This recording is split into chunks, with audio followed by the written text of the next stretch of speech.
Toyota បានយកបទពិសោធន៍នៃការប្រណាំងរថយន្ត Dakar Rally មកដាក់បញ្ចូលលើរថយន្ត Hilux ជាហេតុនាំឲ្យរថយន្តនេះមានភាពធន់រឹងមាំខ្លាំងនៅក្នុងពិភពកីឡាប្រណាំងរថយន្តគ្មានការប្រណាំងណាលូតលាស់ខ្លាំងជាងការប្រកួត Dakar Rally នោះឡើយនៅក្នុងការប្រកួត Dakar Rally Toyota ត្រូវបានគេចាត់ទុកថាជាក្រុមប្រណាំងមួយដែលជោគជ័យផងដែរដែលkếtក្នុងការប្រកួតកម្រិត Unlimited ដែលពីមុនគេហៅថា T1 ឬ T1 Plus Toyota ធ្លាប់គ្រងជាម្ចាស់ជើងឯកចំនួន3លើកនៅក្នុងឆ្នាំ2019 2022 និង2023ដែលក្នុងនោះជ័យជំនះទាំង3លើករបស់ Toyota គឺសម្រេចបានជាមួយរថយន្ត GR Dakar Rally Hilux បើកបោដោយកីឡាករ Nasser Al-Attiyah សម្រាប់ការប្រកួតកម្រិត Unlimited គឺតម្រូវឲ្យយករថយន្តគំរូផ្លាត់ជាពិសេសពីរោងចក្រផ្ទាល់ដូចជារថយន្ត Toyota Dakar Rally GR Hilux ទើបអាចចូលរួមប្រកួតបានចំណែកការប្រកួតកម្រិត T2 គឺអាចយករថយន្តដែលផលិតមកសម្រាប់ដាក់លក់នៅលើទីផ្សារធម្មតាបានប៉ុន្តែតម្រូវឲ្យមានការកែច្នៃបន្ថែមលើផ្នែកសុវត្ថិភាពដើម្បីអាចចូលរួមការប្រកួតបានញឹមមកមើលជាមួយការឈ្នះជើងឯក3លើករបស់ Toyota នៅក្នុងព្រឹត្តិការណ៍ប្រណាំងរថយន្ត Dakar Rally បានបង្ហាញឲ្យពិភពលោកមើលឃើញច្បាស់អំពីអត្ថន័យនៃពាក្យស្លោករបស់ពួកគេគឺ QDR ដែលជាការផលិតរថយន្តមកភ្ជាប់ជាមួយគុណភាពភាពធន់និងភាពជឿជាក់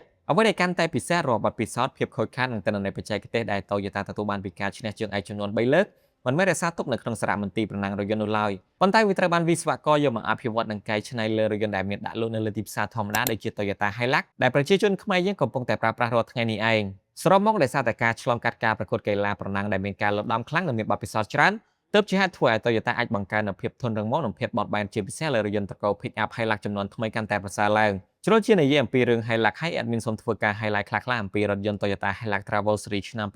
2027កំពុងដាក់លក់នៅលើទីផ្សារប្រទេសកម្ពុជាដែលក្រុមហ៊ុន Toyota Cambodia ចែកជូនបងប្អូនបន្តិចសម្រាប់រថយន្ត Hilux Travel ត្រូវបានបង្គុំនិងដំឡើងដោយវិស្វករខ្មែរទាំងស្រុងផ្ដល់មកជាមួយជម្រើស3 model ផ្សេងគ្នាដែលក្នុងនោះរួមមាន model L Edition, V Edition និង Rally ដែលដាក់លក់ជាមួយតម្លៃចន្លោះពីជាង$30,000ដល់$50,000ស្ដើងចំពោះរថយន្តទាំង3 model នេះសុទ្ធតែប្រើប្រាស់ម៉ាស៊ីនម៉ាស៊ូនចំណុះ 2.8 លីត្រទំហំ4សៀឡាំងអាចផលិតកម្លាំងបាន201សែននិងកម្លាំងរបូត500 Newton m គូពងជាមួយប្រអប់លេខ6វគ្គមានតែជម្រើសលេខដៃនិងលេខអូតូចំណែកកែប្រែដែលគួរឲ្យចាប់អារម្មណ៍មួយ Toyota Hilux Travel បានបំពាក់មកជាមួយចង្កូតជាប្រភេទអគ្គិសនីធូរងាយស្រួលក្នុងការបញ្ជា